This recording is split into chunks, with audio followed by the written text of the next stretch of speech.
Friends, நம்ம விஜய் மல்லி ஸ்டோரியில் வந்துட்டு இந்த விஜய்க்கும் மல்லிக்கும் சரி 2 பேருக்கும் 2 தரத்துலேயும் வந்துட்டு வெற்றி சீக்கிரமாகவே கிடைக்கணும் அப்படின்னு நினைக்கிறேங்க. நம்ம சேனலுக்கு லைக் பண்ணி சப்போர்ட் பண்ணுங்கள். மெயினாக வந்து பார்த்தீங்க அப்படின்னா மல்லியோட கையில் வெற்றி அப்படின்னு இருக்கிறது வந்து பார்த்திங்கன்னா அவங்க லைஃப் தான்.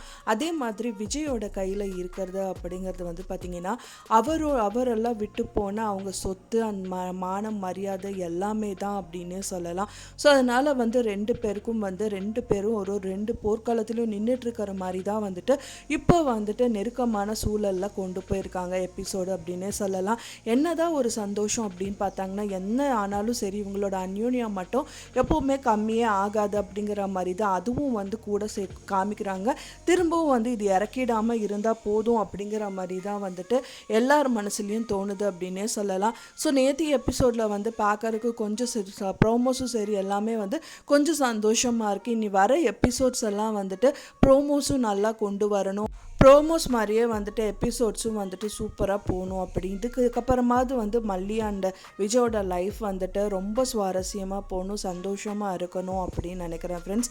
அதுக்கு மெயினாக வந்து மல்லி கண்டிப்பாக இந்த ரேணுகா சுடரை கண்டுபிடிச்சே ஆகணும். ஸோ அதுக்கான ஆயுதத்துக்கு வந்து கண்டிப்பாக அவங்க ஸ்ட்ராங்காக கையில் எடுக்கணும். அதே மாதிரி விஜயோட ஆயுதம் என்னது, அந்த டாக்குமெண்ட் மட்டும்தான்.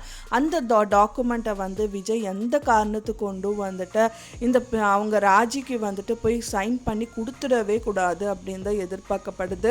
என்னதான் இருந்தாலும் எல்லா சொத்துக்களையும் எடுத்துட்டாங்கல்ல. ஸோ அந்த கடைசி டயத்தில் அவர் வந்து அவங்க வீட்டில் வந்து நிற்கிறாங்க இல்லையா, அதுவும் வந்து மல்லிக்காக மட்டும்தான். மல்லியோட அண்ணா இப்படி ஆயிட்டாரு அப்படின்னு சொல்லிட்டு தான் நிற்கிறாங்க. அவருக்காக கூட எதுவுமே போய் நிற்கணும் கேட்கணுன்ட்டெல்லாம் போல. அப்படி இருந்தும் வந்து ஒரு ஆபத்துன்னு வந்து ஒரு உதவி அப்படின்னு சொல்லிட்டு அக்கா அப்படின்னு சொல்லிட்டு கேட்டதுக்கு அவங்க வந்து ஒன்றும் கொடுக்காட்டாலும் பரவாயில்ல, ஆனாலும் ரொம்ப அசிங்கப்படுத்தி அனுப்பிட்டாங்க அப்படின்னு சொல்லலாம்.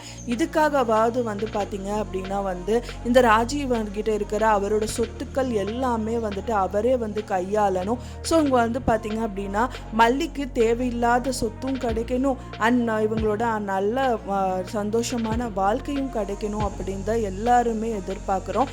ஏன்னா வந்து யாரோட சொத்தையும் அவர் வந்துட்டு கையாளணும்னு நினைக்கல, ஆனாலும் வந்து பார்த்தீங்கன்னா அவரோட சொத்தாவது அவருக்கு திரும்ப கிடைக்கணும் அப்படிங்கிறது தான் வந்துட்டு எல்லாரோட வியூவர்ஸோட எண்ணமும் கூட.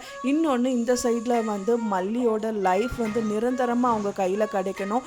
இந்த பேய் பிசாசை வந்து வீட்டை விட்டு கூடி சீக்கிரமே வந்துட்டு வெளியில் அனுப்பணும் அப்படிங்கிறது தான் எல்லாரோட வியூஸும். வெயிட் பண்ணி பார்க்கலாம் ஃப்ரெண்ட்ஸ் என்ன நடக்குது அப்படின்னு சொல்லிட்டு. நான் சொன்ன இந்த தகவல் உங்களுக்கு பிடிச்சிருந்தா மறக்காமல் லைக் பண்ணுங்கள், ஷேர் பண்ணுங்கள், கமெண்ட் பண்ணுங்கள், சப்ஸ்கிரைப் பண்ணுங்கள். மேலும் இன்னொரு மல்லி சீரியல் அப்டேட்டோடு நெக்ஸ்ட்டு மீட் பண்ணுறேன். தேங்க்ஸ் ஃபார் வாட்சிங் மை டியர் ஃப்ரெண்ட்ஸ். நெக்ஸ்ட் வீடியோவில் பார்க்கலாம்.